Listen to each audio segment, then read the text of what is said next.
First topic हमारे पास जो है इंट्रोडक्शन टू मास ट्रांसफ़र है। अच्छा, मास ट्रांसफ़र में हम क्या पढ़ेंगे, इसमें जो है सबसे पहले हम इंट्रोडक्शन, एग्जांपल्स क्या होंगी मास ट्रांसफ़र की, एंड फर्दर मोर हमारे पास जो है कितने टाइप्स ऑफ, यानी जो आपके पास जो चीज़ें हम कन्वर्जन हम कर सकते हैं। फॉर एग्जांपल इसमें analogy between heat and mass transfer, जैसे कि temperature, conduction, heat generation, convection and so on.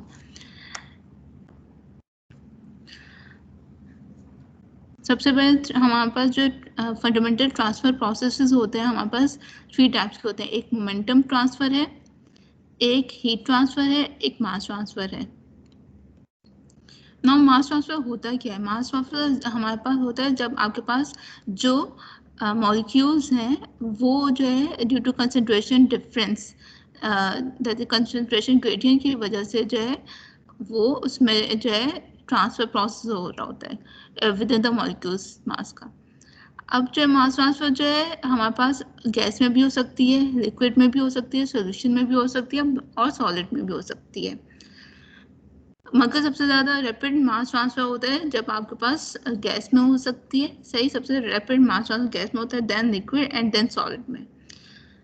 Mass transfer उस वक्त होगा जब आपके पास कंसंट्रेशन ग्रेडियंट होगा। अगर कंसंट्रेशन ग्रेडियंट आपके पास 0 है तो आपके पास मास ट्रांसफ़र नहीं होगा।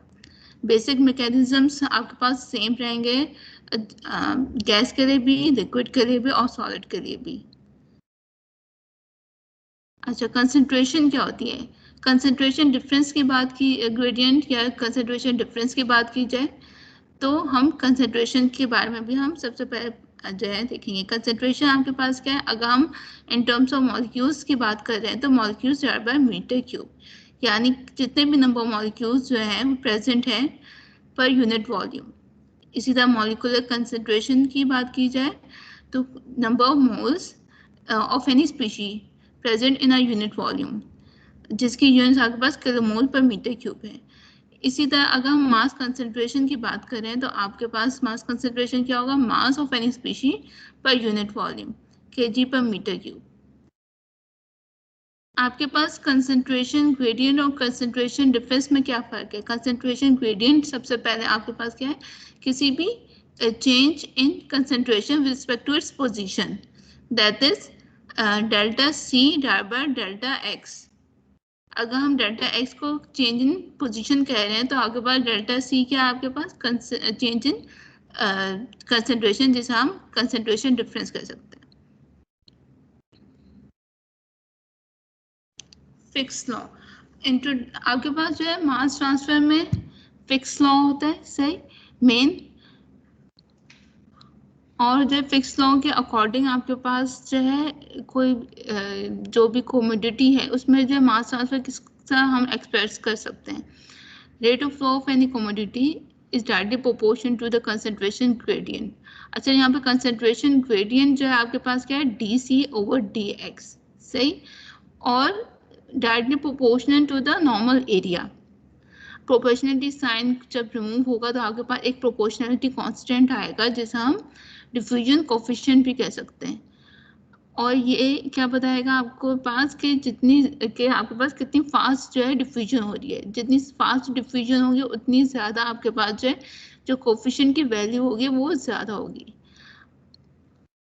और ये आपके पास लीनियर रिलेशनशिप शो कर रहा है, fix law between the rate of diffusion of any chemical species and the concentration gradient of that species. यहाँ पे नेगेटिव साइन जो है इसलिए आया हुआ है बिकॉज आपके पास DCA, that is the change in concentration from the final to the initial. Final यानी C2 माइनस C1 हो रहा है यहाँ पे, और यहाँ पे DX क्या है? X2 माइनस X1 हो रहा है, सही। तो आपके पास फाइनल कंसंट्रेशन हमेशा जो है लोअर होती है, इनिशियली आपके पास जो है हायर कंसंट्रेशन होती है, that is lower value minus higher value की है, तो इसमें इसकी वजह से माइनस साइन यहाँ पे जो आ जाता है, सही। अब इस माइनस साइन को पॉजिटिव करने के लिए यहाँ पे माइनस साइन से मल्टीप्लाई किया हुआ है। कम्युनिटी क्या होता है? क्या चीज?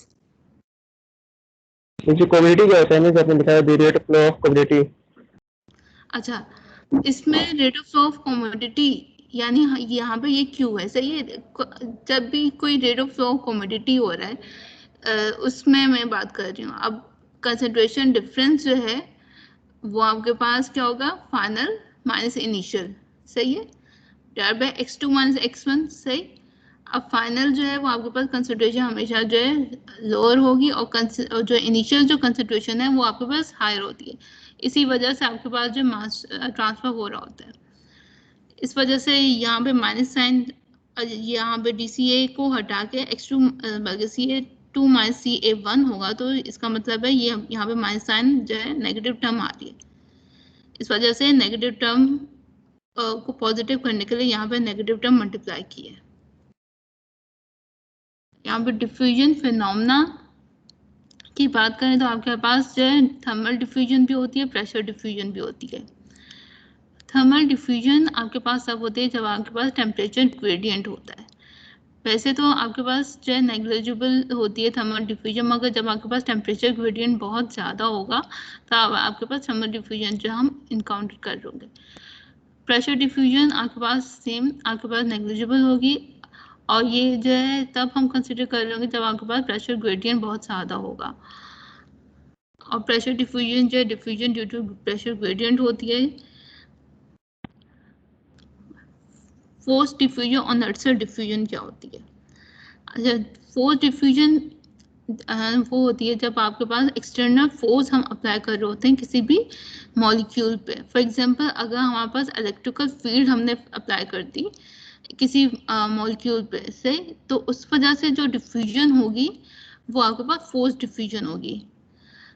इसके एग्जांपल ये है कि फोर्स डिफ्यूजन उस वक्त होती है जैसा कि इलेक्ट्रिकल फील्ड जब हमने इम्पोज कर दिया इलेक्ट्रोलाइट पे। फॉर एग्जांपल जब हम चार्ज कर रहे हैं ऑटोमोबाइल बैटरी, सही, उस वजह से जो डिफ्यूजन हो रही है वो आपके पास फोर्स डिफ्यूजन है। अच्छा, नेचुरल डिफ्यूजन की अगर हम बात कर रहे हैं तो वो किस तरह की नेचुरल डिफ्यूजन वो होगी जब आपके पास जो है कोई भी इलेक्ट्रिकल के बल्कि एक्सटर्नल फील्ड जो है कोई हम अप्लाई नहीं कर। फॉर एग्जांपल आपके पास अगर जो वाटर बॉडी है, यानी अगर सी की बात कर रहे हैं, सी में वाटर है, सही, और जो है सराउंडिंग में एयर है। अब जो वाटर जो एवेपोरेट हो रहा है, सही है, मास ट्रांसफर हो रहा है, सही है, वो वाटर जो है इसका मास, वाटर मॉलिक्यूल्स का मास ट्रांसफर हो रहा है इनटू द एयर, सही, that is the natural diffusion. अच्छा, नाउ नर्सन डिफ्यूजन क्या आपके पास है? जब डिफ्यूजन जो है पोरस सॉलिड्स में हो रही है, सही, तब उस डिफ्यूजन को हम नर्सन डिफ्यूजन करेंगे।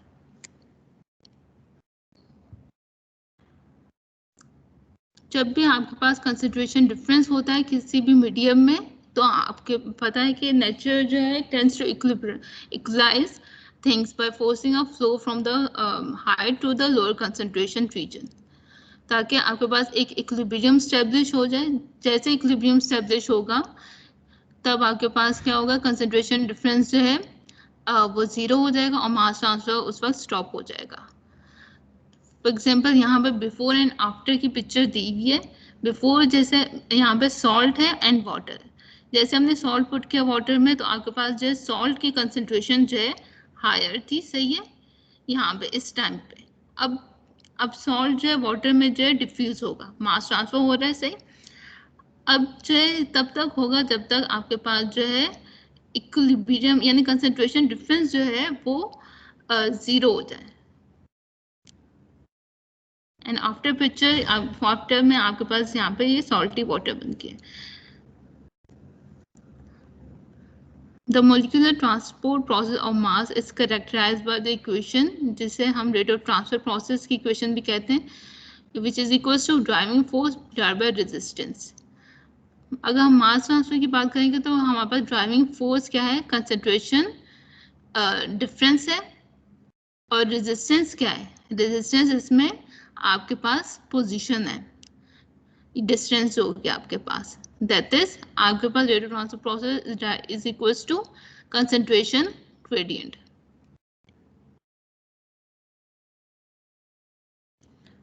कुछ एग्जांपल्स हैं मास ट्रांसफर प्रोसेसेस की विद रिस्पेक्ट टू फेजेस, जैसे कि लिक्विड, गैस एंड सॉलिड्स।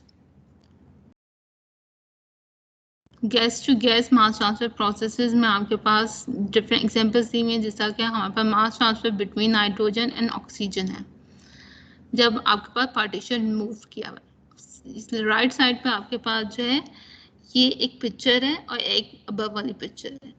जब हमने पार्टीशन जो है, आपके पास एक टैंक है, सही, टैंक के बीच में पार्टीशन है, एक साइड पे आपके पास नाइट्रोजन है एंड अदर साइड पे आपके पास एयर है। पहले तो आगे पर पार्टीशन जो है रिमूव नहीं की हुई, सही है, तो आगे पर नाइट्रोजन और ऑक्सीजन दोनों जो है उनकी 1:1 कंसेंट्रेशन है, इनके अपने रीजन्स हैं, इनके अपने कंपार्टमेंट्स में। जैसे ही हमने क्या किया, जो कंपार्टमेंट है, जो डिवीजन है, वो जो है रिमूव की, तो आपके पास जो है नाइट्रोजन के मॉलिक्यूल्स जो है एयर के मॉलिक्यूल्स में डिफ्यूज होने स्टार्ट हो जाएंगे और एयर के मॉलिक्यूल्स नाइट्रोजन के मॉलिक्यूल्स में जो है डिफ्यूज होना स्टार्ट हो जाएंगे। अगर आपके पास जो यहाँ पे इनिशियल कंसंट्रेशन नाइट्रोजन की 1 थी, पार्टीशन मूव करेंगे तो आपके पास कितनी हो जाएगी, 0.79 हो जाएगी, बिकॉज हम इसे रिमूव कर रहे हैं और ऑक्सीजन हम इन्वायरमेंट के जो है उसमें पास ऑन कर रहे हैं। इसी तरह आपके पास जो है इनिशियली आपके पास यहाँ पे तो 1 था, सही, अब ये जो 0.79 हुई, बाकी आपके पास कितने जो है 0.21 रह के, सही, 0.21 आपके पास ऑक्सीजन जो है उसकी कंसेंट्रेशन है, यहाँ पे 0.21। When the partition is removed, the nitrogen molecules will start diffusing into the air while the oxygen molecules diffuse into the nitrogen. अगर हम जो है वेट करेंगे तो आपके पास एक होमोजेनियस मिक्सचर बन जाएगा of nitrogen and oxygen.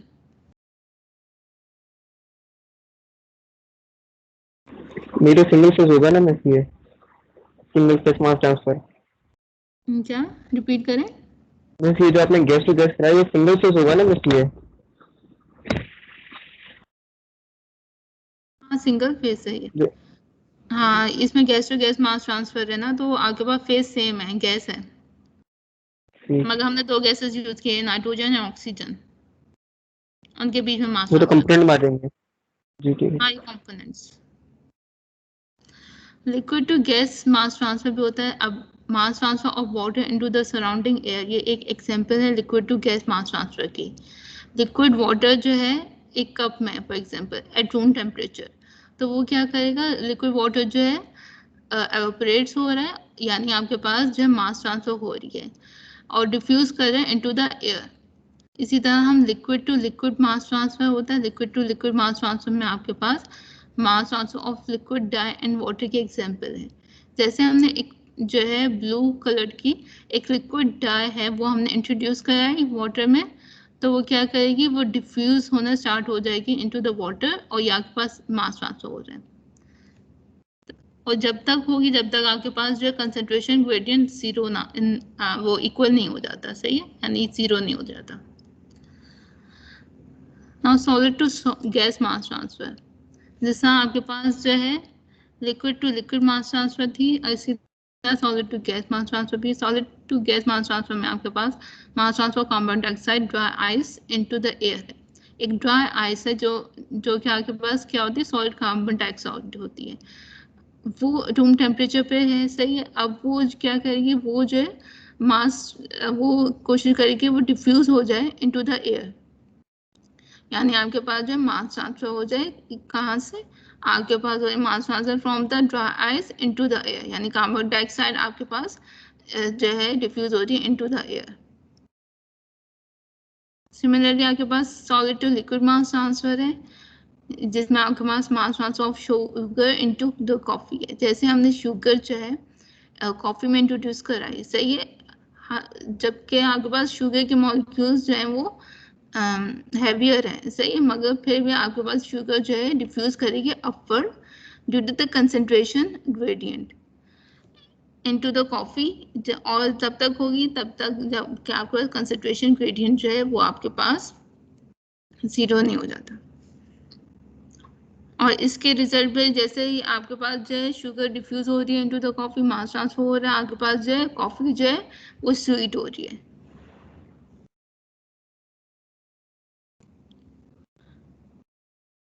Mass transfer of pencil colour into the water, जैसे आपके मॉलिक्यूल्स जो हैं कलर्ड पेंसिल के, जैसे ही हम इंसर्ट करेंगे into the glass of water, it will diffuse into the water as it is evidenced by the gradual spread of color in the water. इसी तरह आपके पास गैस जो लिक्विड मास ट्रांसफर भी होती है, जैसे कि आपके पास mass transfer of oxygen into the water. Small fraction of oxygen जो है वो जो है into the air diffuses into the water and meets oxygen demands of the marine life. जैसा कि अभी आपके पास जो है ऑक्सीजन जो होगी एयर में मौजूद होगी, सही है। अब वो जो है क्या करेगी, वो जो ऑक्सीजन है वो एयर, वो जो वाटर जो है उसमें जो डिफ्यूज होगी। अब डिफ्यूज हो रही है, सही, यानी मास ट्रांसफर हो रहा है। अब मास ट्रांसफर होने की वजह से क्या होगा, जो मैरीन लाइफ है यानी आपके पास जो फिशेस हैं, सही है, वो जो है उनकी जो ऑक्सीजन डिमांड होगी वो मीटअप हो रही होगी।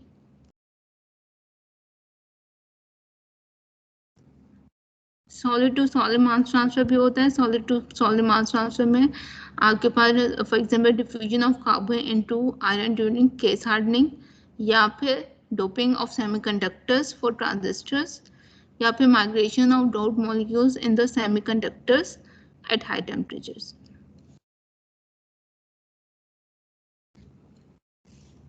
Now analogy between heat and mass transfer. Analogy between heat and mass transfer में सबसे पहले E = mc स्क्वायर की इक्वेशन है, सही है, यानी एनर्जी जो है कन्वर्ट हो सकती है इनटू मास। C आपके पास स्पीड ऑफ लाइट है। Now analogy between heat and mass transfer में आपके पास 4 जो है पैरामीटर्स होते हैं, एक temperature, conduction, heat generation and convection. Now first of all temperature की तरफ जाते हैं, सही। टेम्परेचर आपके पास जो है डिग्री ऑफ हॉटनेस होती है, सही, और coldness. The driving force for the heat transfer is the temperature difference होते हैं, जबकि आपके पास driving force for the mass transfer आपके पास कंसंट्रेशन डिफरेंस होता है। We can view the temperature as a measure of the heat concentration, जिसका और जो है जबकि heat concentration and thus high temperature region वो होगा जहाँ पे जो हाई हीट कंसंट्रेशन होगी। जैसा कि आपके पास ये जो है हीट, दो जो रीजन्स हैं, सही है, एक आपके पास इन टर्म्स ऑफ हीट बता रहे हैं, एक इन टर्म्स ऑफ मास बता रहे हैं।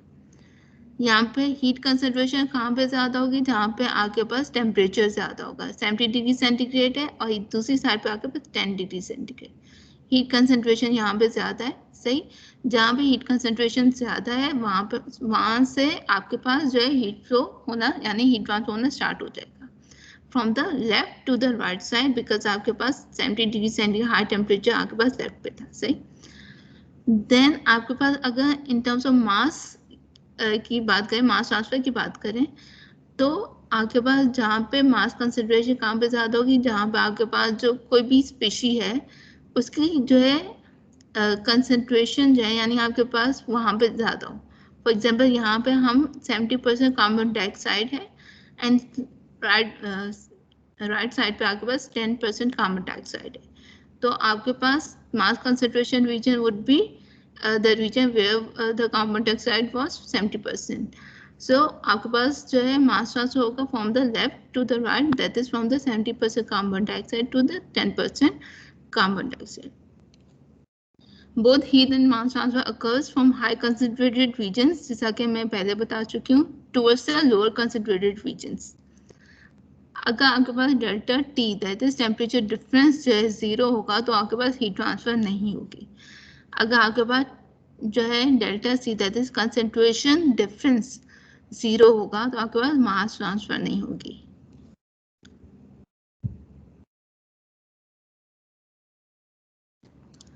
Now moving towards the conduction part. Heat transfer में आपके पास कंडक्शन, कन्वेक्शन, रेडिएशन तीनों होती हैं और इसमें आपके पास फोरियर्स लॉ ऑफ हीट कंडक्शन जो है यूज हो रहा होता है मास हीट ट्रांसफर में, सही है।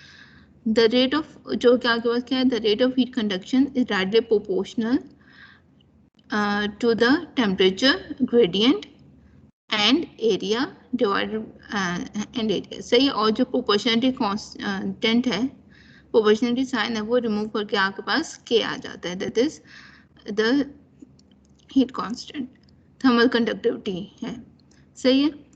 अब मास ट्रांसफर जो होता है कंडक्शन और कन्वेक्शन से, कंडक्शन को हम डिफ्यूजन के टर्म से बता रहे होते हैं, से फिक्स ऑफ डिफ्यूजन जो हम अप्लाई कर रहे होते हैं for mass transfer, that is rate of mass diffusion of any chemical species A in a stationary medium in the direction Z is directly proportional to the concentration difference, concentration gradient in that direction.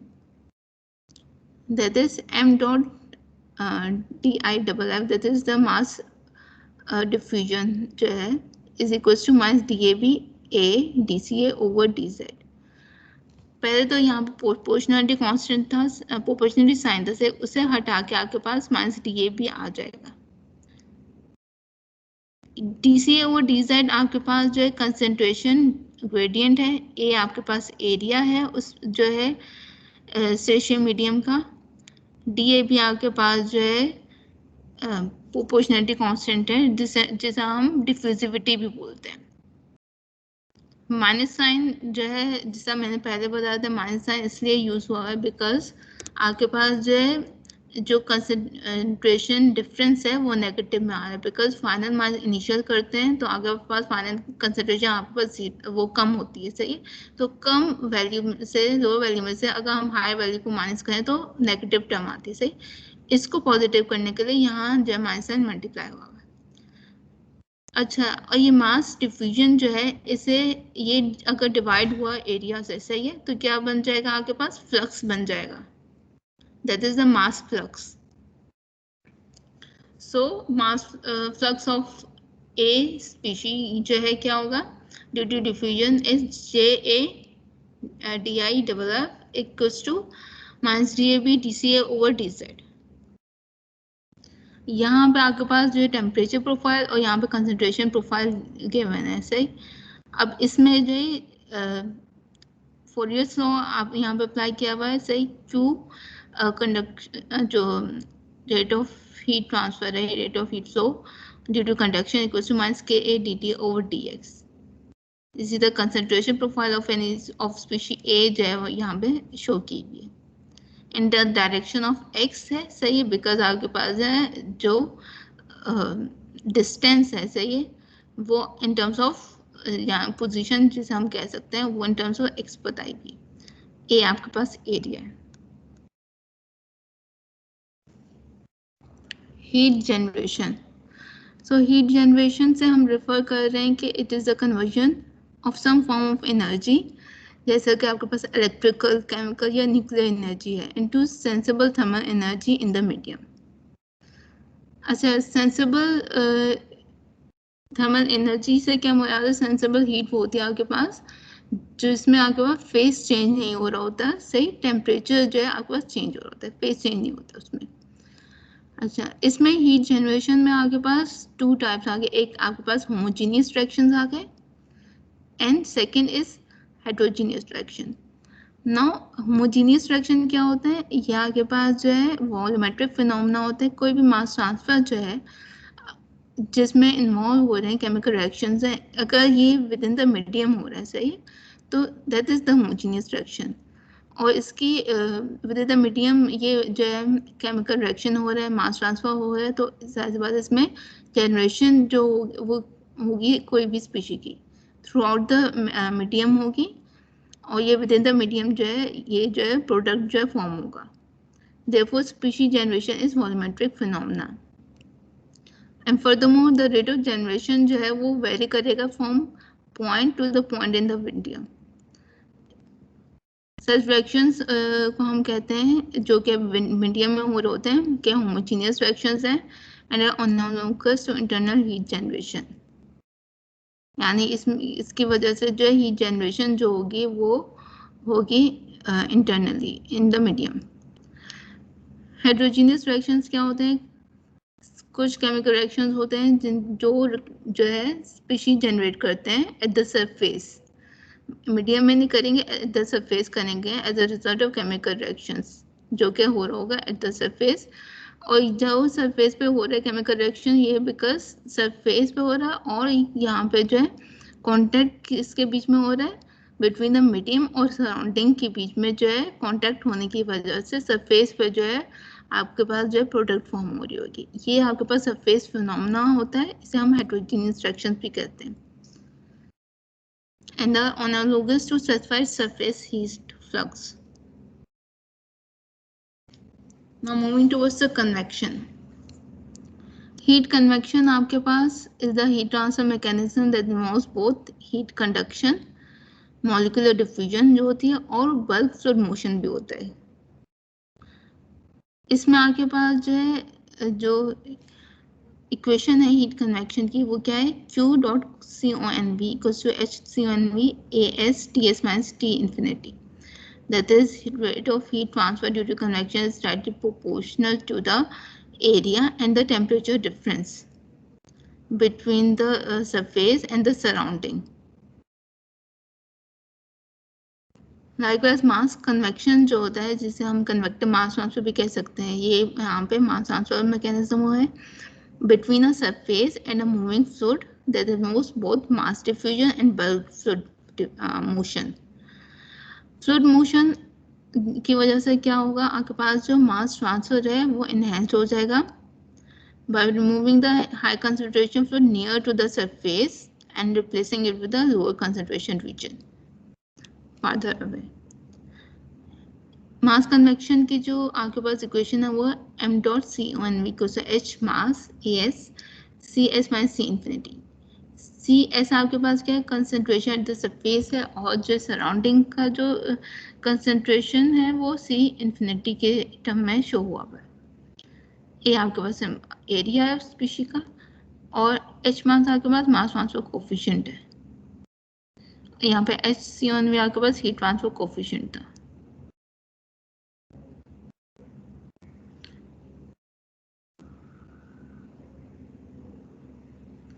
In mass convection, we define a concentration boundary layer in an analogous manner to the thermal boundary layer. और हम कुछ define करते हैं dimensionless numbers जिस तरह के the counterparts of the Nusselt and Prandtl number. Furthermore, आपके पास rate of heat convection और for the external flow जो है is expressed as the Newton's law of cooling जो मैं पहले बता चुकी हूँ, और जब आपके पास rate of mass convection जो है वो इस टर्म में जो स्पेसिफाई होता है जो कि यहाँ पे मैंने बता चुकी हूँ। Now Fick's law.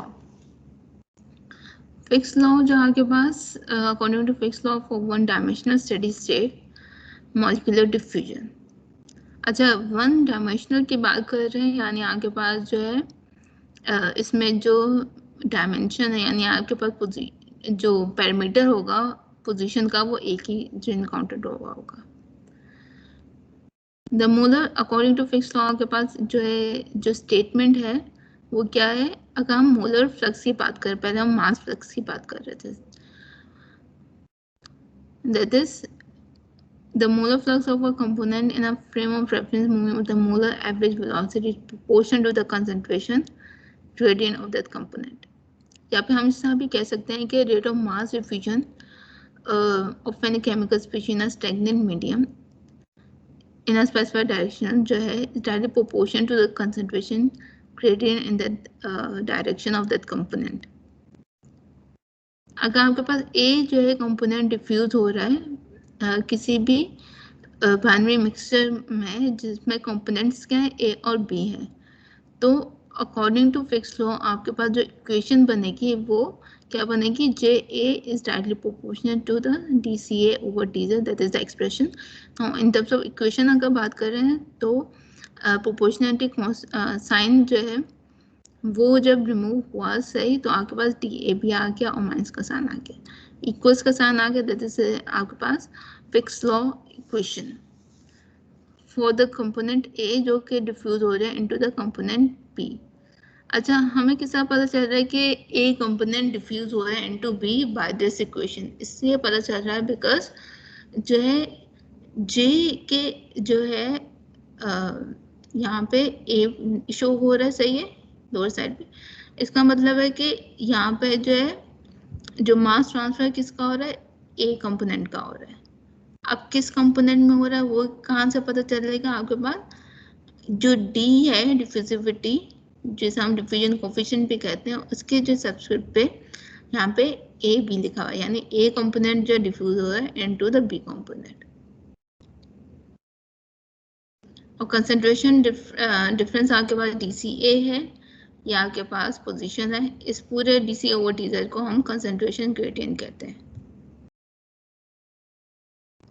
अच्छा, इसमें एक बात के हमने क्या देखा था, यहाँ पे एरिया मल्टीप्लाई हो रहा था ना पहले जब मैंने फिक्स लॉ मैंने दिखाया था आपको, एरिया यहाँ पे डिवाइड हो गया है, सही है। तो इस वजह से क्या हुआ था, JA यानी जो फ्लक्स है वो टर्म आ गई है, सही है। यानी इसका मतलब है JA क्या आपके पास MA डिवाइडेड बाय A, यानी mass of species A divided by A। JA is the molecular diffusion flux of component A in the z direction। इसकी यूनिट आपके पास है moles per unit area per unit time, यानी kilomole पर metre square second. DAB आपके पास molecular diffusivity है of molecule A and B, उसकी unit है metre square per second. CA जो है आपके पास कंसंट्रेशन है और species A, moles of A per unit volume that is mole पर मीटर क्यूब। Z आपके पास डिस्टेंस है ऑफ द डिफ्यूजन और उसकी जो यूनिट्स है वो मीटर है, दैट इज M।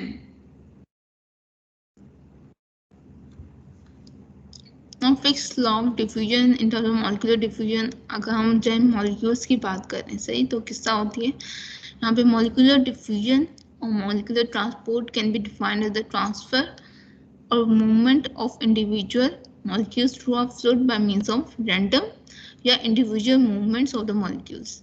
यहाँ पे random movements की वजह से आपके पास जो है random किसकी movements, molecular movements की वजह से आपके पास जो है मास ट्रांसफर हो रहा होता है, molecular diffusion हो रही होती है। अब molecular diffusion आपके पास कहाँ किस डायरेक्शन में हो रही है, सही है। अब A और B है, सही है। अब यहाँ पे A है, सही है। सेकंड पार्ट पे यहाँ पे जो है B है, सही है। A1 इस डायरेक्शन से, सही है। अब यहाँ पे सेकंड जो है डायरेक्शन यानी पोजीशन की तरफ जा रहे, सही है। अब यहाँ पे मॉलिक्यूल्स हैं, क्या पता यहाँ पे ज्यादा हो A के, सही है। अब यहाँ पे जो है मॉलिक्यूल्स जो है इसकी जिगजैग मोशन है, इसके जो है मूवमेंट्स की वजह से आपके पास जो है टुवर्ड्स सेकंड फेज जो है जा रहा है। If there are greater number of A molecules near point 1, say, then at point 2, then since molecules diffuse randomly in both directions, more molecules will diffuse from 1 to 2 than from the 2 to 1. That is because इस वजह से आपके पास arrow science भी जो है वो from A to A position 1 to A position 2 की तरफ, because A के यहाँ पे जो है ज़्यादा मॉलिक्यूल्स हैं एट पोजीशन 1 में। अगर आपके पास जो है पॉइंट 2 पे जो है A के मॉलिक्यूल्स ज़्यादा होते हैं तो आपके पास जो है 2 से A की तरफ मूव करता है और एरो के डायरेक्शन आपके पास जो है अपोजिट होते हैं। The net diffusion of A is from high to lower concentration regions, that is जहाँ पे यानी जहाँ पे हाई कंसेंट्रेशन रीजन होगा, सही है, A का, वहाँ से आपके पास जो है मॉलिक्यूलर डिफ्यूजन स्टार्ट होगी towards the lower concentration region. Two modes of mass transfer है आपके पास, मॉलिक्यूलर डिफ्यूजन आगे and convective mass transfer.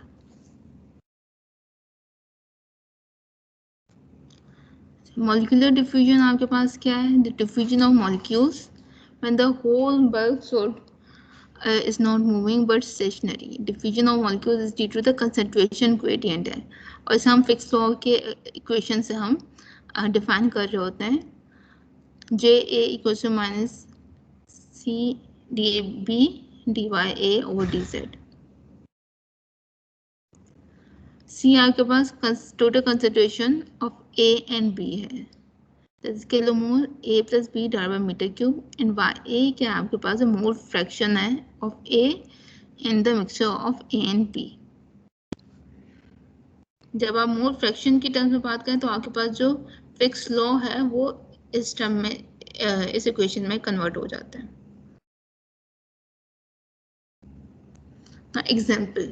Example जब हम करेंगे तब हम जो है ज़्यादा अंडरस्टैंडिंग होगी क्या हम किस तरह हम जो है फिक्स लॉ अप्लाई कर सकते हैं।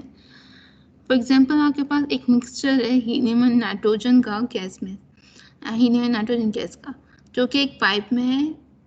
टेम्परेचर आपके पास 298 केल्विन है, सही, और एटमॉस्फेरिक प्रेशर है दैट इज 1 atm, जो कि आपके कांस्टेंट है थ्रू आउट, यानी आपके पास टेम्परेचर और प्रेशर सेम रह रहा है, सही। तो आपके पास टी और पी आपके पास फिक्स हो गए। At one end of the pipe आपके पास एट पॉइंट 1 पार्शियल प्रेशर क्या है, PA1 जो है हीलियम का वो 0.6 atm है, और other side of the pipe पे आपके पास जो है 0.2 है atm दैट इज PA2, और अदर एंड जो है ऑफ द पाइप जो है वो कितने डिस्टेंस पे 0.2 मीटर है। यानी आपके पास क्या हो गया, जो DZ जो है वो आपके पास 0.2 मीटर हो गया। अगर हमने फर्स्ट साइड को 0 मीटर जो है कंसिडर किया है, फर्स्ट साइड की बात नहीं हुई, डायरेक्ट हमने सेकंड एंड पे जो है उन्होंने बता दी यहाँ पे 0.2 metre. DAB that is diffusivity coefficient जो है, डिफ्यूजिविटी यानी डिफ्यूजन कोफिशिएंट जो है वो गिवन है ऑफ हीलियम नाइट्रोजन का, that is 0.687 exponent minus 4 metre square per second. हमने फाइंड आउट करना है flux of helium at steady state. हमें पता है PV इक्वल्स टू nRT होता है, सही है, according to perfect gas law. अब हमारे पास जो है N/V, यानी सिंपल यहाँ पर जो है शिफ्ट कर रहे हैं टर्म्स को, यहाँ पे N/V किसके इक्वल हुआ, PO/RT which is equals to C, सही। दैट इज द कंसंट्रेशन की आपके पास हमारी यानी मोस्ट डिवाइडेड बाय वॉल्यूम। मोस्ट डिवाइडेड बाय वॉल्यूम क्या होता है, कंसंट्रेशन होती है। Where N is kg mole A and P of A and B, और जब V आपके पास क्या वॉल्यूम है जो कि आपके पास मीटर क्यूब में, टेम्परेचर आपके पास केल्विन में, और जो आपके पास यूनिवर्सल गैस कांस्टेंट है R वो है 8314.3 metre cube pascal over kg mole kelvin. Furthermore आपके पास C क्या है, C आपके पास जो है kg mole A plus P divided by metre cube, that is N divided by V है, सिंपल। आपके पास इक्वेशन क्या थी, JA equals to minus DAB DC और DZ according to the Fick's law. Simple हम जो है जो DZ की टर्म है वो हम लेफ्ट साइड पे शिफ्ट करा देंगे, सही। Then for the steady state the flux JA in above equation आपके पास कांस्टेंट है, सही। यानी ये आपके पास जो इंटीग्रेशन साइन के बाहर जो है वो हम जो है रख सकते हैं, जो कांस्टेंट टर्म्स होती हैं। इंटीग्रेशन हम जो है अप्लाई कर देंगे। फर्दरमोर DAB आपके पास जो है क्या है, कांस्टेंट ही है ना, diffusion coefficient that is mass transfer coefficient, ये आपके पास जो है कांस्टेंट है। ये भी आपके पास जो है इंटीग्रेशन जो साइन है उसके बाहर जो है यहाँ पर है। फर्दरमोर हम क्या करेंगे, एक दो हमने जो इंटीग्रेशन साइन अप्लाई कर दिया, फर्दरमोर वो जो लिमिट्स हमने अप्लाई की हैं, सही। अब लिमिट्स इसमें क्या है, Z2 Z1 और CA2 और CA1 है, सही।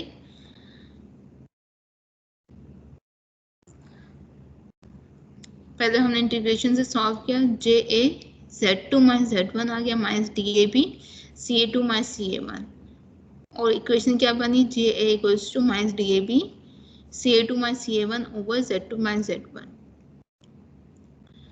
As from the perfect gas law, PV equals to NART होता है, सही। रीअरेंज करके इन टर्म्स ऑफ, यानी हम CA को हम किस तरह लिख सकते हैं, जैसे NA over V equals to PA over RT। अगर हम CA1 की बात कर रहे हैं, CA2 की बात कर रहे हैं, तो ये इक्वेशन जो किस तरह बनेगी, that is NA over V equals to PA1 over RT which is equals to CA1, NA over V equals to PA2 over RT equals to CA2। हमारे पास जो है पार्शियल प्रेशर्स पता था PA1 PA2, तभी हमने इसे इस टर्म में जो है, इस कंडीशन में हमने जो है वो कन्वर्ट किया है. Substituting above two equations in equation this, तो आपके पास ये इक्वेशन बन गई है J equals to DAB over RT, PA1 minus PA2 divided by Z2 minus Z1. PA1 क्या था आपके पास, partial pressure of helium at position 1, जो कि 0.6 atm था, एग्जांपल में गिवन था. तो इन टर्म्स ऑफ पास्कल सिंपल हमने कन्वर्जन किए, that is 6.08 exponent 4 pascal. PA2 आपके पास 0.2 atm था, इन टर्म्स ऑफ पास्कल कन्वर्ट करके 2.027 एक्सपोनेंट 4 पास्कल है. टेम्परेचर गिवन था 298 केल्विन. डिफ्यूजिविटी जो है वो भी गिवन थी, that is 0.687 exponent -4 metre square per second. Simple हमने जो है सारी वैल्यूज पुट कर दी हैं इसमें. अच्छा, Z2 और Z1 क्या था, Z2 जो है आपके पास 0.2 गिवन था, Z1 की वैल्यू नहीं दी हुई थी बिकॉज उन्होंने डायरेक्ट ही जो है अदर एंड की बता दी 0.2 है, तो फर्स्ट एंड क्या हो गया, 0 हो गया, यानी Z1 0 है, Z2 आपके पास 0.2 है. तो आपके पास सिंपल जो है कैलकुलेट करके आपके पास जो है मोलर फ्लक्स जो है ऑफ कंपोनेंट ए वो आ गया 0.0000 यानी 563 किलोमोल ए या किलोमोल ए पर मीटर स्क्वायर सेकेंड.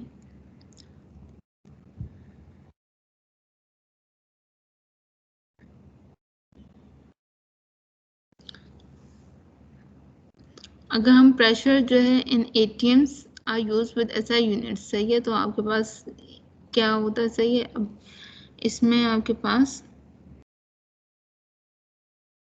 उसके बाद भी आपके पास यही जो है वैल्यू आती है, दैट इज सेम आपके पास जो है फ्लक्स की वैल्यू आ रही होती है जब आपके पास ATM में भी यूज़ करें या फिर उसमें भी यूज़ करें पास्कल में भी,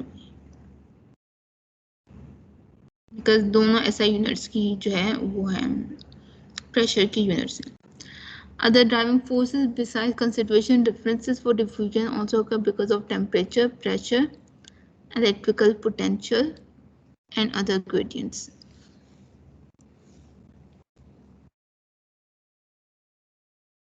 Now moving towards the convective diffusion. अच्छा, convective diffusion जो है ये मैं नेक्स्ट क्लास में करा देती हूँ, बिकॉज उसके बाद ही हम जो है टोटल मास ट्रांसफर जो है एंड ऑन हम पढ़ेंगे. सही, आज के लिए इतना ही.